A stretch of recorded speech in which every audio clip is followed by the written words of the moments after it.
வினோ வேலையாக இருக்கியாப்பா? கொஞ்சம் பேசணும்ப்பா. சொல்லுமா சொல்லு. ஒன்றும் இல்லைப்பா, நம்ம மொனத்தேருவில் ஒரு சேட்டு கடை இருக்குல்ல, அந்த சேட்டு கடையில் ஒரு 4000 ரூபாய்க்கு நகை வச்சிருக்கா, அதை கொஞ்சம் மூட்டு கொடுப்பா. அம்மா அவகிட்ட போய் காசு கேட்டா ஓவரா பேசுவாமா. அதுக்கு ஒரு ஐடியா இருக்குது, கொஞ்சம் காதை கொண்டா. சரி சரி சரிம்மா. சரி, நீ போய் ஒரு 5 நிமிஷம் கழிச்சு வந்து இதை சொல்லு. ஓகேம்மா. மருமக என்ன சொன்னாலும் கேட்டுக்கோ.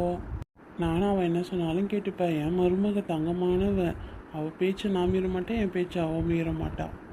அம்மா சொல்லுப்பா. அந்த சேட்டுக்காரங்கிட்ட என்னம்மா வச்சிருக்க? ஃபோன் பண்ணி அவ்வளோ திட்டுறான். இப்போ அவங்கக்கிட்ட காசு வாங்கிட்டால, அவங்க திட்ட தான் செய்வாங்க. அது அப்புறம் தான் முட்டணும். அதுக்கு என்னப்பா பண்ணுறது? என்ன வேணும்? இந்த முனையில இருக்க அந்த சேட்டு கடையா? ஆமாண்டி, ஏதோ 4000 ரூபாய்க்கு நகை வச்சிருப்பாங்க போல, அவன் ரொம்ப பேசுறான்.